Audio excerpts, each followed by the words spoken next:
have you always had this level of strength and power and elevation on your shot? Like even going back to high school? Yeah. Obviously, now I kind of toned it down a little bit, but obviously I'm still strong.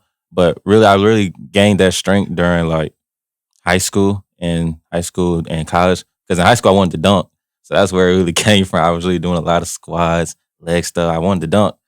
So that's really where I got it from. But as far as the elevation on my jump shot, honestly, I don't feel like I be jumping high. When I shoot, I'm like... You don't feel like you jump high? I don't feel like I jump high. You know, my mom be like, jump. I feel like I am jumping. I feel like I am jumping. But, you know, that's really where it came from. But I really had the elevation on my jump shot about 11th grade. That's when I really started, like, shooting over people.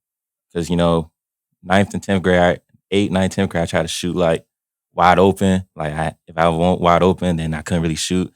I wasn't shooting over nobody. But really, like, 11th, 12th in college, I really learned the ability to shoot over people, and that's because, you know, getting left on my shot. So the reason I ask is, you know, we bring up the deep three a lot, and every time we bring it up, it's like the same guy, like Vince Carter, who, by the way, could shoot his normal shot from half court, but Vince didn't really jump on his three. Trey doesn't really jump on his three. Nah. She shoots on the way up. Steph shoots on the way up, and Dame shoots a palm ball, and he doesn't also elevate and shoot at the top. You're the only guy that I can think of. Maybe there's more. Please reply in the comments. I'm wrong all the time, but you're the only guy I can think of that actually uses all of his lower body, elevates and shoots at the top, and can do that on a step back from 30 feet. It's actually one of the most remarkable athletic achievements I can think of. I don't think people realize how hard that is. No, seriously. To actually elevate and shoot at the top from that far away. No, seriously, it's hard. It's hard for sure. I'm not gonna lie. But I mean, I worked on that step back so much because, you know, I did learn that from James. I didn't learn that on the team, but I learned it like before during college and stuff, doing the step back three. Because when he was in Houston, he was using all the time and cooking people. So I was like, I'm gonna learn how to do it. So that's where I really learned it from. So I was like, I'm gonna just work on this because it's unstoppable. You can't guard it really. You can't block it. You know, you get too close, it's a foul. So that's really where I learned it from. So I credit to him for that. I mean, it's tough. It's a tough shot. The mindset, you mentioned that earlier. I think you said something along the lines of that's when I got the mindset was in high school. The mindset to be a scorer at the level you can, which is truthfully a lot of self-creation. Yeah. It's a lot of self-creation the way you do it. Yeah. What is your mindset within the game? Check in, you've got a mindset. You get the ball, you've got a mindset. Like, take me through what you're thinking out there. Maybe you're not thinking. Maybe it's all natural. I don't know. But take me through what you're thinking about as you're creating these shots for yourself.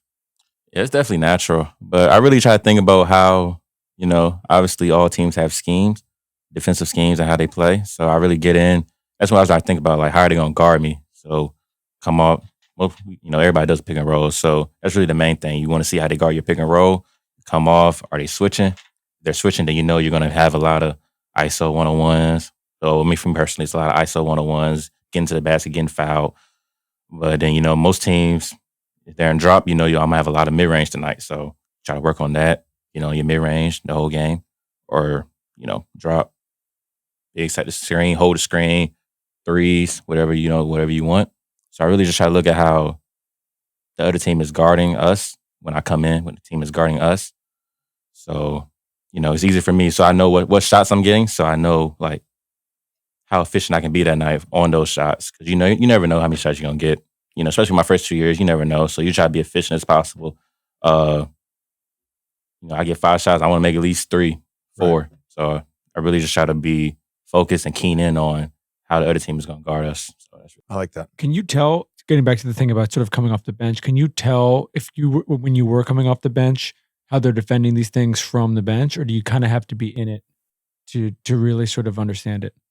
You can see it, but obviously... Well, now Cam has a game plan. Yeah. Like, now he's... there's a difference. There's a difference. There's a difference where he's, you know, probably, you know, this year, let's say you and Mikkel. Yeah. Number 1, number 2, depending on the night. Yeah. On the game plan for the other team. There's a difference between that and when you're playing on a team with Kyrie. Exactly. That's why I said my buckets are a lot easier my first 2 years. My buckets were a lot easier. But It's really it's different from, like you said, the game plan and just coming in free. Because then obviously some teams have a different scheme for you. Obviously, my first year, my three ball was down. I didn't shoot three well my first year. So most teams would try to go under and meet me on the mid range. So, and then my second year, my three went up. So teams were chasing me over and not giving me as many threes. So I had to get to the mid range and floater a lot. And this year they're mixing it up a little bit, switching, going under, going over. So it's really I really like the balance I have when I come in, or when I start, whatever it is. So I feel like me having that balance on the game plan is easy because they can't just like tell you to do one thing the whole night and then you're mess up the whole night. So I feel like having that balance on all three levels is good. So obviously the going over, going under, and ISO. So